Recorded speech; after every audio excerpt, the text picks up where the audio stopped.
Yeah.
At this time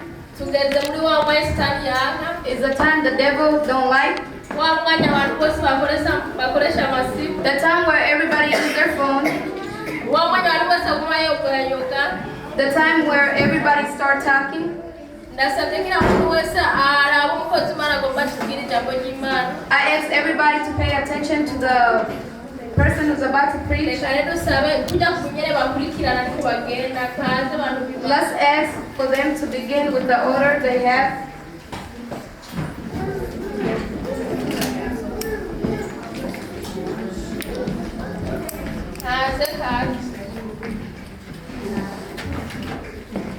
Bwana Yesu asifiwe. God bless. Basi ndawasalimu katika jina la Yesu Kristo. Amen. Greetings in the name of Jesus Christ. Ry'imana muri amahoro. Church of God, are you here? Sawa nziza cyane. It's good. Basi ndashima Imana mu ngiro kuba akanya keza impaye. I thank every Jesus for this moment. Akanya kumwe umwana w'umuntu ataba yiteze ariko intumbero y'Imana. Is a time as a human you don't respect, but in the name of Jesus. Amen. And Jesus' ideas can choose you and to use you. Basi nabarambiye tutakuraba hanya muri Mariko igice ni cha 10 tutaza kusoma ku murongo wa 17 kugira ngo tumabaje muri Imana. We are going to read in the book of Mark. Uyu yari Yesu akiri hari mu Israel. This was Jesus when he was in Israel. Yagenda akora ibitagaza bitandukanye kandi yigisha. He was doing a miracle and also teach. Abantu benshi baramukurikira kandi bakamutanga n'ubwenge bwiwe ko babona yigisha. A lot of people follow him and because the way he was teaching. Ariko kandi twaza gusoma akuri 10 haravuga ngo we also going to read on chapter 7 says avuga ngo agisohoka ngo akomeze urugendo haza umuntu kuri we yiruka aramupfukamira aramubaza ati mwigisha mwiza nkore iki ngo nze ndagwe ubugingo budashira.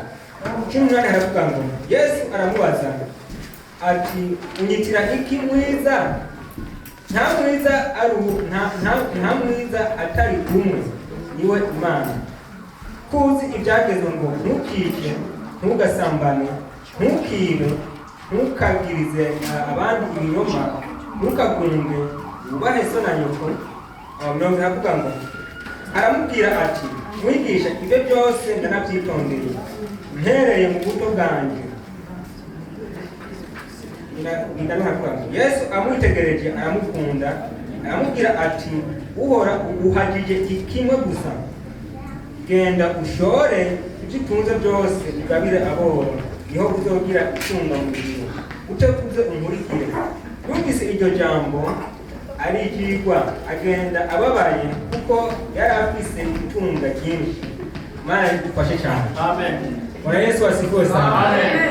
Mumva iri jambo nukuvuga uyu muntu this person yagerageje gukurikira Yesu agenda aribukanga. He tried to follow Jesus and he ran to Jesus. Aramupfukamira and he kneeled down. Aramubaza ijambo rimwe. He asked one word. Ati mwigisha mwiza. Yamwise mwiza, mwigisha mwiza. He said good teacher. He asked him that he was good teacher. Ariko Yesu avuga ngo unyitiriki mwiza. And Jesus asked him, why you ask me that I'm good teacher? Abo tufise umwiza gusa niwe Mana. We only have one Holy Spirit, which is Jesus. Arongera arabandanya. He also continued. Ati kuzi yahita mwamoje hano. There's a word that he asked him here. Aravuga ngo he said mwigisha mwiza nkore iki ngo nze ndagwe ubugingo budashira. A good teacher, what can I do to have a life that never ends? This is a good word that this person asked Jesus. accept to follow Jesus. kugira ngo afise intumbero yo kumubaza iri jambo. So he has this idea so he can ask his Imana word. aramushikira aramupfukamira no kumupfukamira. And when he reached Jesus, he bowed down. Ariko itangaje ni uko yamubaje iri jambo ati nkore iki kugira ngo nze ndagwe ubwami bwo mu ijuru. But when he reached Jesus, he asked him, what can I do so I can reach the kingdom of heaven? What Jesus answered him?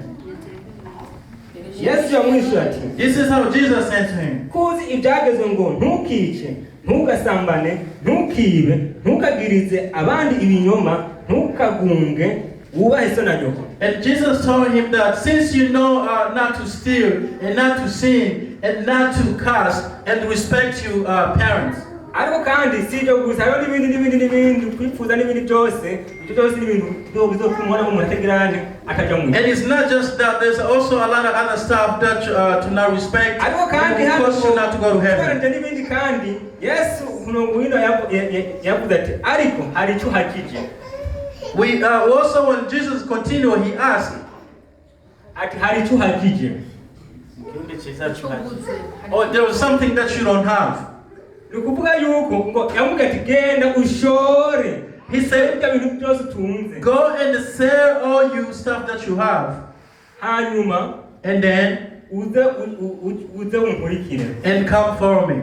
Iryo jambo rero ko yavuze ati ahadusubira inyuma gatoya amaze kumudodagura ati ntukice ntukagirende. If we go back and say, don't kill and don't sin, Yavuga ati byose ngo narabikoze kuva mu bwana ngo ndi neza. and that person answered to him, I already do all of these things, I am good. Ageze ngaho ngo genda ushore ibintu byawe byose utunze ngo uze unkurikire. When he reached this topic, go sell all the stuff that you have and follow me. Ngo nakubaze. I want to ask you, Ku bantu kumuri bamaze kuba bari ku rwego hejuru bwo kuba bafise ibintu kanaka. the people who already reached the high level, when they reach, batu ubutunzi n'ibindi byose kumbe umuntu atunga mu buryo bwinshi. like the rich people, and people can be rich in different ways. Ko ajya nzu yawe urumva rero miliyoni. So for that house, that's the house that costs a million, and the million house, the big one, Ibyo bintu byose nyine bya and those are highest thing that you have. ngurishe byose usigara n'inkoko hanyuma uzunkurikire. Sell all of those and don't have anything and follow me. Byo bikora. Can you do that?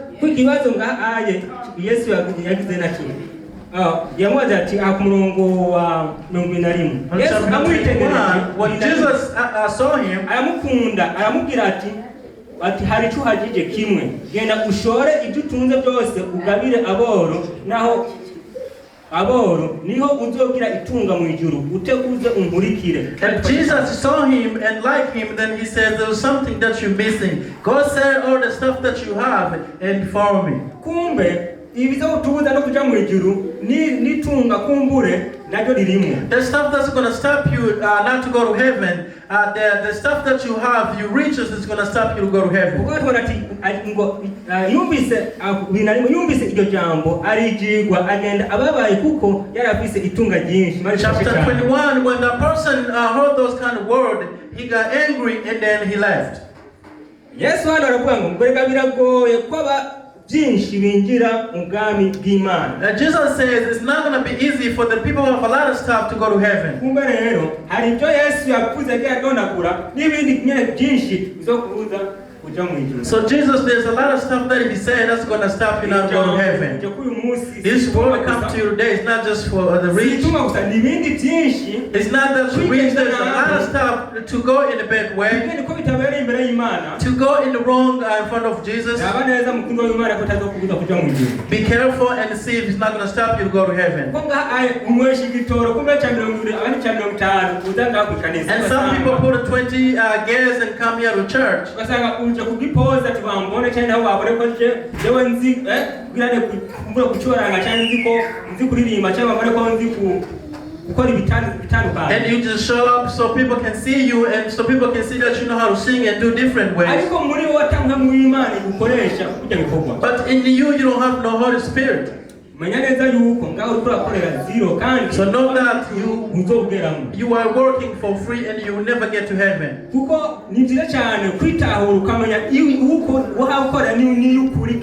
It's good to know yourself and who you work for and who you follow for. But if you now understand yourself and know who you work for, it's going to be always hard. The word of God that Jesus gave to me today. And those of you who are in this one, may God bless you. Amen.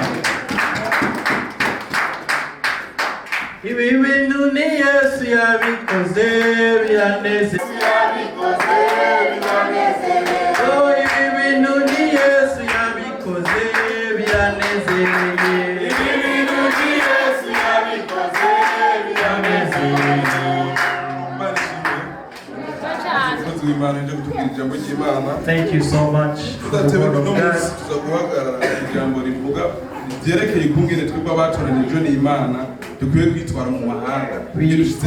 The word of God for today, we are going to talk about how as people that were choosing of God, how we are going to stand.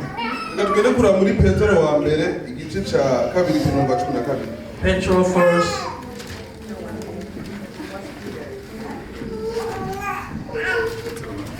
Petro first,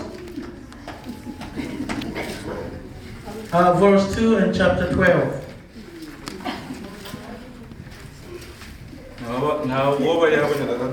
Turasoma Petro wa mbere kabiri ku murongo wa 12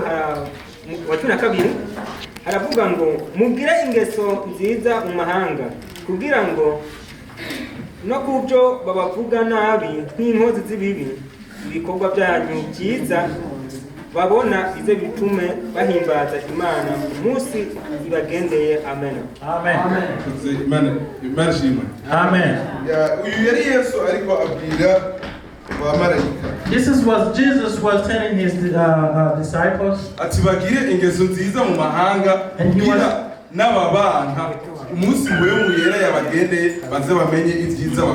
He was telling the people to be good and to be an example so people will know what the good things they do. You might think that today a person of God may not seem wrong in the people, but that's not true. A person of God, you might seem to do wrong things because of the stuff that you do. And the person who makes those stuff happen is the devil. The devil never wants that you continue and be a good person in the work of God.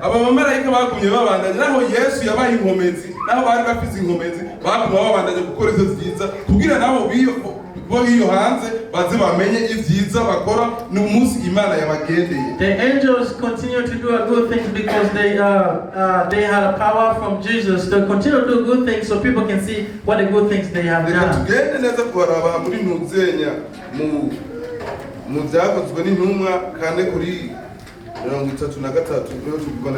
Amen.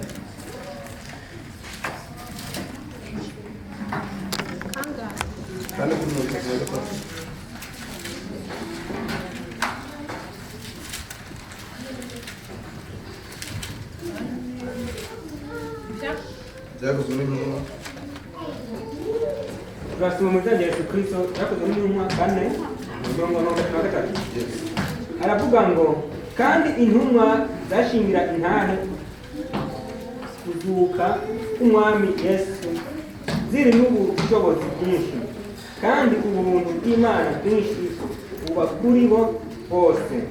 Nakane nta mukene yari muri bo kuko shaka kugereza kandi intumwa zashingira intahe kuzuka k'umwami Yesu ziri n'ubushobozi bwinshi kandi ubuntu bw'Imana bwinshi buba kuri bo bose. Amen. Amen. Those are the disciples that was told you about. They continue and do. bashingira intahe Yesu. What they continue to do, igihe yazuka, they continue to naho Imana Jesus. yongera ibaha inkomezi, When Jesus gave them power to do so, they did not stop. They continued because Jesus was with them. The word of God that I have the title for today, we cannot see what the God gave it to us, so they can put us back. Do not see where you came from and where you're going.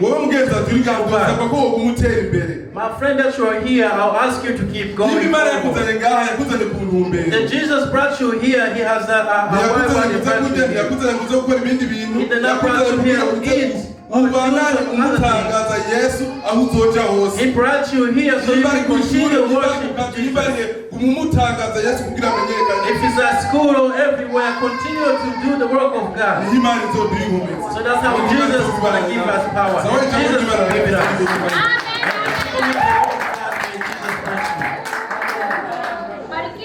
Amen.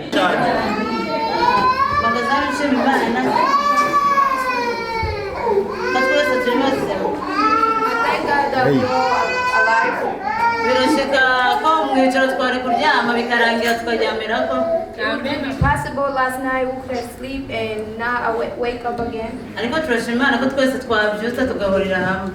we thank God that we all wake up and we gather together. Another thing I'm thankful was last month. I was very sick and I felt like I was sick. There's a time you say I'm sick, and then there's a time you say I'm very, very sick. At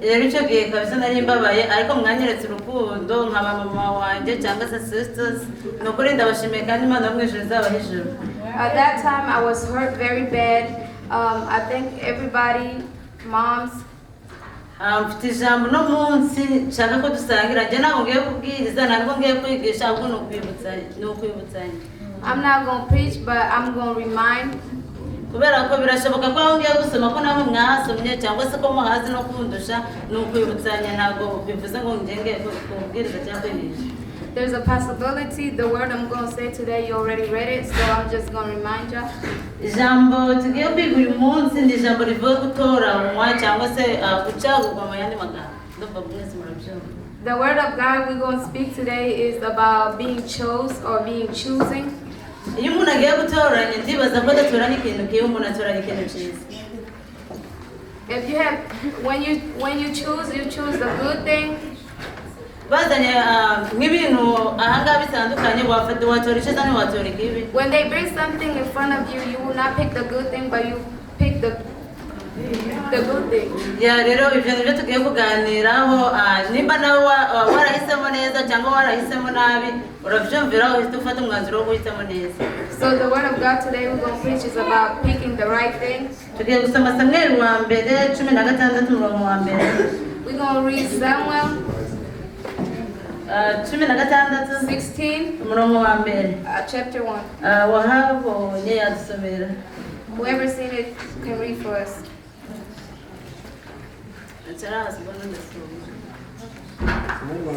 Samuel wa mbere 16.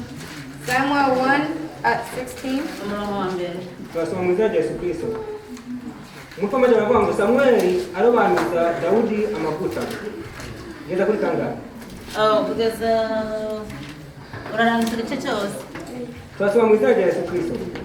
Maze Uhoraho abaza Samueli ati uzogeza hehe kuririra Sawuli kandi namaze kwanka kwaba umwami w'Abisirayeli. Utuza ihembe ryawe amavuta uheze uze ugutume kuri Isayi i Betelehemu kuko nironkeye umwami mu bahungu yiwe. Kabiri Samueli arasiguza ati nogenda nte? Erega Sawuli niyabyumva azonyica. Uhoraho aramwishyura ati hitana inka nyinshi, inka y'ishashi ugende uvuge uti nje gushikanira Uhoraho ikimazi. Gatatu uheze uhamagare Isayi aze kuri ico kimazi, nanjye nzokwereka uko uzogenda, ndobanurize amavuta uwo nzokurangira. Kane, nuko Samweli agenza nk'uko Uhoraho yamubwiye, aja i Betelehemu. Ashitseyo abakuru b'igisagara baza kumusanganira bahinda agashitsi, baramubaza bati, mbega ugenzwa n'amahoro? 5. Ati, egome n'amahoro, nzanywe no gushikanira Uhoraho kimazi. Nuko nimwiyeze muze tujyane kuri ico kimazi. Kandi yeza Isayi n'abahungu biwe abahamagara kuza kuri ico kimazi. 6. Nuko bashitseyo abonye Eliyabu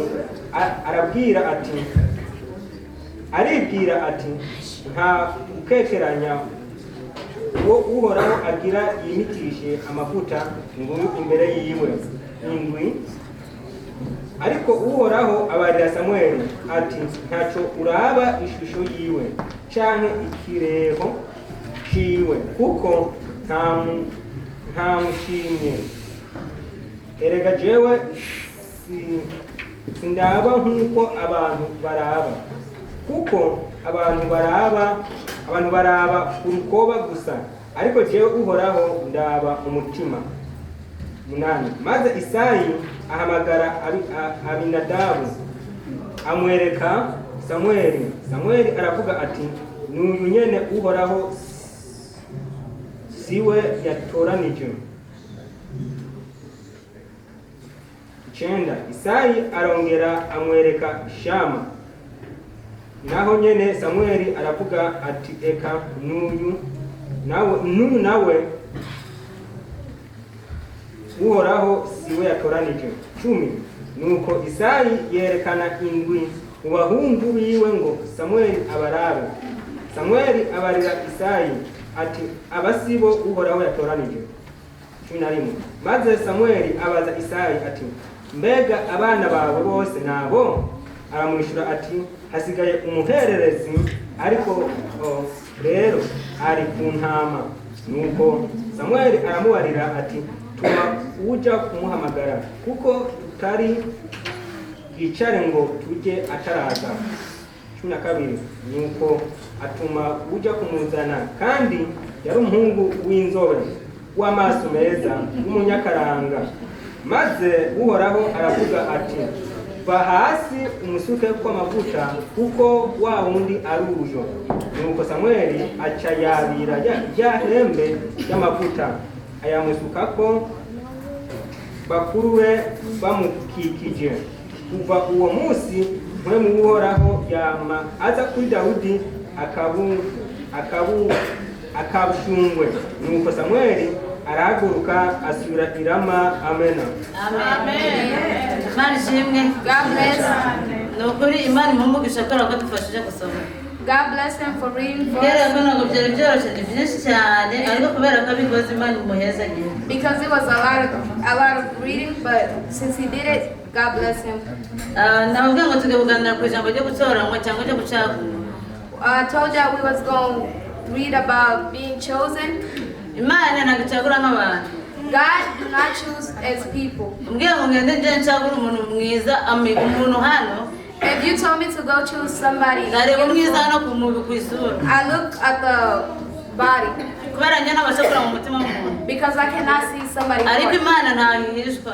But God do not have secrets. Imana iraba ahantu hose. God sees everywhere. Ushobora kuba wisize. You can be putting everything on. Kabisa wisize neza uri kugaragara shine umugeni nk'uko bavuze uri gushine. You can be looking beautiful. Ariko mu mutima wawe ari umukara. But in your heart you're Inyuma uri black. inzobe ku mutima uri umukara. But your heart is Urumva ni black. ikibazo. Njyewe ntabwo nareba mu mutima ngo nareba inyuma nkavuga nuri kabisa.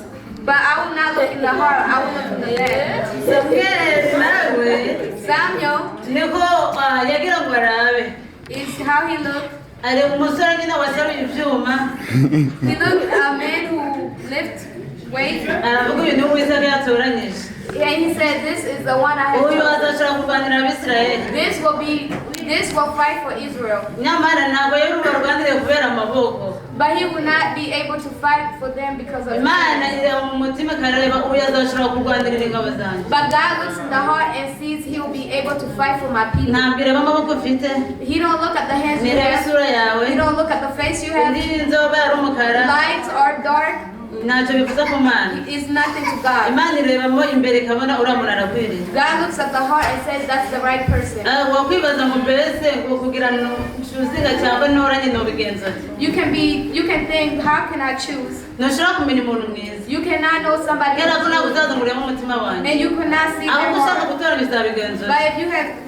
if you want to choose, Uzaza usenga Imana, you pray to God. numara gusenga Imana, When you pray to Imana God, izaguhitiramo. when God Ujya afite umutima mwiza, afite n'isura nziza. God will choose the right person who has a good Ndibaza wasenze heart. Imana kugira ibintu bibi. I know you don't pray for God to give you something bad, Ariko wowe wihitiramo nawe ushaka gutora ikintu kibi. but if you yourself choose, you can choose something bad. Niyo mpamvu twebwe urwaruka, That's why us youth, mbere yo guhitamo ikintu cyangwa mbere yo guhitamo umuntu, before we choose or before we pick a person, tuzaza ahangaha come here tugasenga. and pray. Imana niza gushyiramo umuntu agukwiye And God will bring the right person for you, cyangwa se ikintu kigukwiye. or something right for you. Aho ushobora gusaba Imana telefone, You can ask God for a cell phone, Imana ntiyiguhe. and God will not give Ariko you. ntabwo Imana ibibuza telefone, iba izifite nyinshi. But God it's not like God don't have cell phones. Ariko ibibona ko iyo telefone niyiguha, But He sees if He give you that cell phone, utazongera kuryama, you will not be able to utazongera sleep. gusenga. You will not be able to Ikavuga pray. ahubwira nyimuhe ahubwo ndayimwima.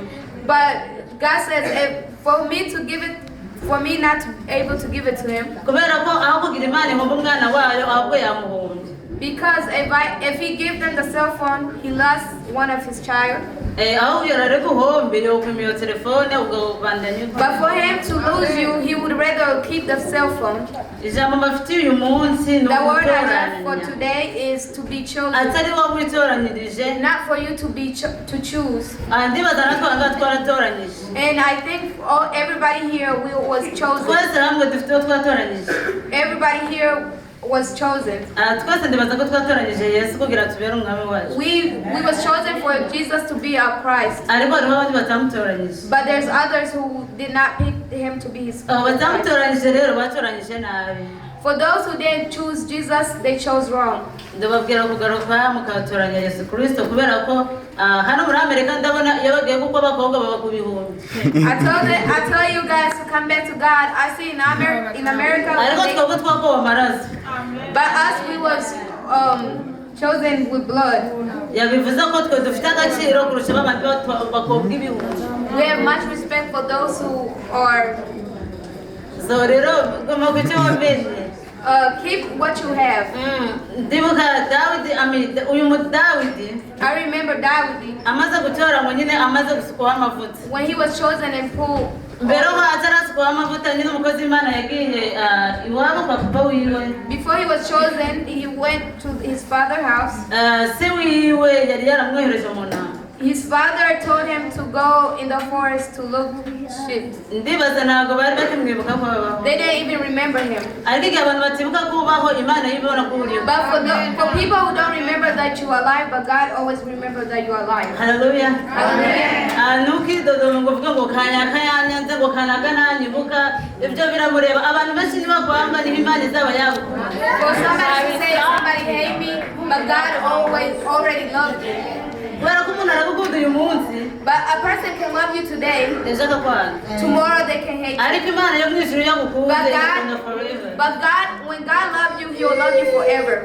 Niyo mpamvu njya ahubwira ngo undi mwana w'umuntu ejo azanyaga. For me to love a person who will hate me Nakunda tomorrow, Yesu tuzagumana. I will love Jesus. I'll always be with Ndibaza him. nta muntu nkunda cyane ku buryo ko ingiwe gupfa yovuga mumureke njye ko mushinga ciwe. There's nobody who will love somebody so much when it's time for them, they will choose. Mama wanjye arankunda kabisa My yankuye mu mom loves me so much. Papa we ankunda kurushaho turakundana. My dad loves me. We are friends. Ariko nta n'igihe gupfa But when it's time for me to die, ntabwo yagenda imbere y'Imana ngo Mana ngurarane umukobwa wanjye nyine ngo mbabarire umureke. he will not choose. He will not say to God to leave me. Nta muntu n'umwe ushobora guhagarika Nobody is umugambi able w'Imana. to say to God. Bivuze ngo ubaha ababyeyi mbere na mbere wubaha Imana yo mu ijuru. That's why he said, respect the principal. First of all, respect God. Because He's the one who put you in your mom's stomach. If it wasn't for God, you wouldn't be able to be here.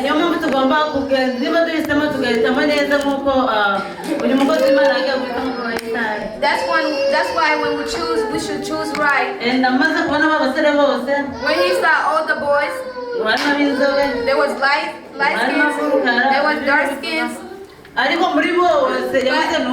But in all of them, He didn't.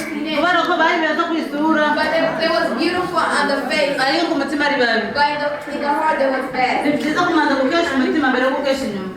It's better to have your heart clean than your face. But David, God had a plan. When God has a plan for you, wherever you go, nobody can stop the plan of God.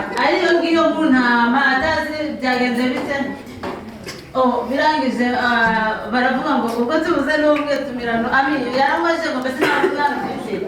He asked the father, don't you have any other child? Avuga ngo hari akandi kana mfite ngo nidumurumva ngo kagiye. And he said, there's another child I have. I don't even think they wanted to see him. But God had a plan for him. And he came. And that's why, and they saw that everything they have is because of him.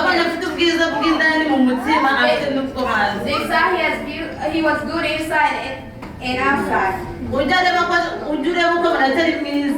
you see somebody who's not beautiful, but it's what God sees is they're good. Do not be scared for people who say the person over there will hate them. Amen. Why would you hate somebody? A person who hates another person is death. Because if death hates you, it takes you. But if you hate me, I'll see you at Walmart. I'll see you at Kroger. I'll see you everywhere. Is that hating me or what? That's why in my heart when I say I hate you, I can't say I hate you because if I was able to hate you and kill you, that I would hate you. But because I can't do anything and harm my heart, come in church and we can talk. Where are we going?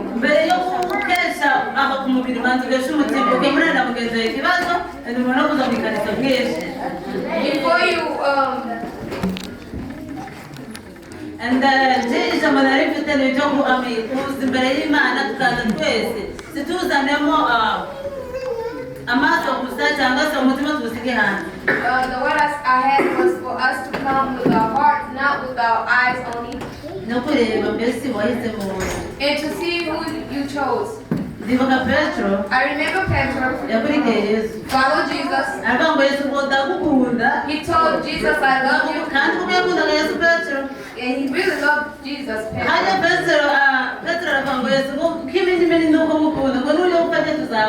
He also said, Jesus, I love you so much. Even if you die, we will. Because Jesus was. And he saw that Petro was wrong. Because nobody can follow someone. He said that if a chicken before it barks 3 times, you will deny me. Look carefully in these days that you are not denying God. We have pastors who was killed because of God. And you stand up and stand up for the God that you chose.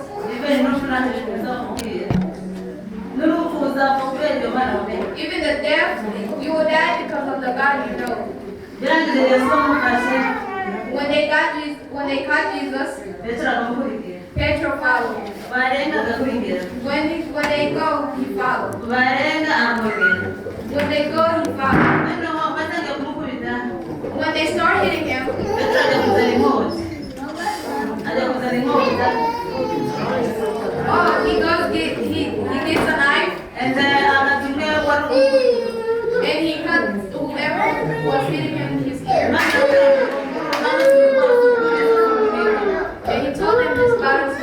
God has done for you. And this the battle we're in is not for the devil we fight. We do not slap him, but we beat him by praying. If you don't pray, you will not win the devil. I'll tell you to stand up and pray God. If you put yourself to God, He will come to you. Petro nuko sindasura muri story ndende abanye bafashe Yesu bamufashe umugore araza ngo kandi niwe yarimo. And when they caught Jesus, a woman came and said, and he told the woman, do you know me well? Do you see me look like that man? You lying. That's the first time he...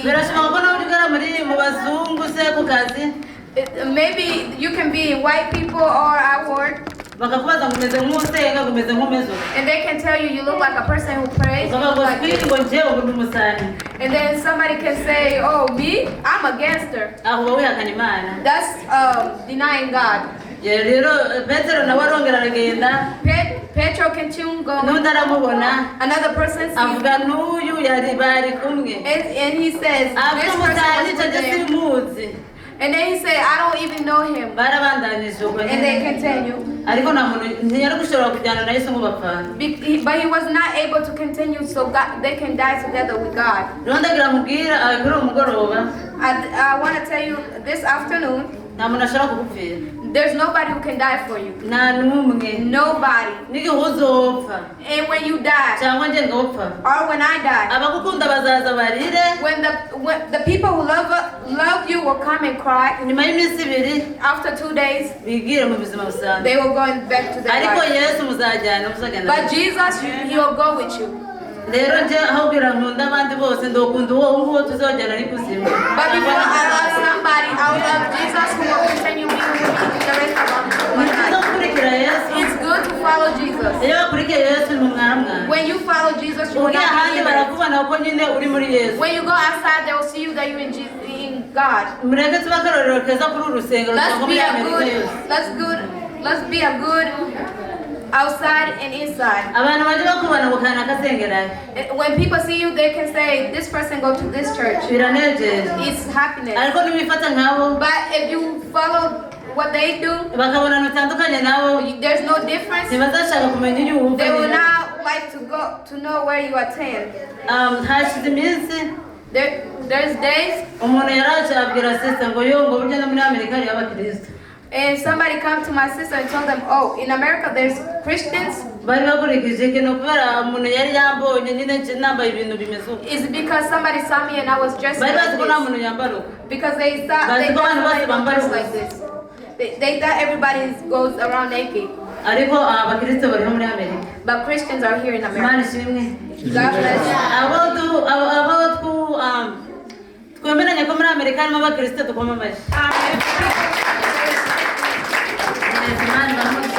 and God give you blessings. And God bless you.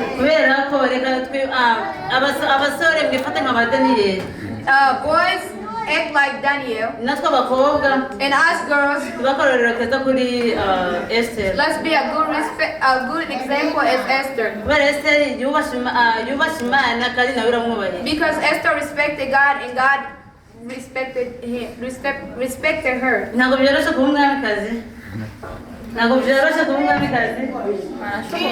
Queen.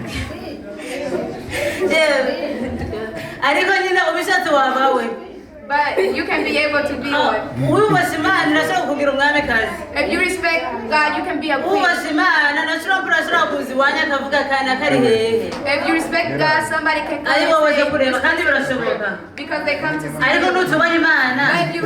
if you don't respect God, nobody will know you. Even the people you live with won't know you. But if you respect God, for these who hear me, I tell you, so we can respect God. The word of God I had today was this. ariko mbere yuko nsubira kwicara But before I go sit, ndagira wiyumvire kabiri I want you to think twice. uvuge ngo nahisemo yesu nahisemo ibindi To think if you chose Jesus or I chose another thing. nubona warahisemo ibindi If you chosen another thing, ugaruke kuri yesu come back to Jesus. kubera ko nta kindi gifite akamaro nka yesu Because there's nothing else useful than Jesus. imana ibamugisha God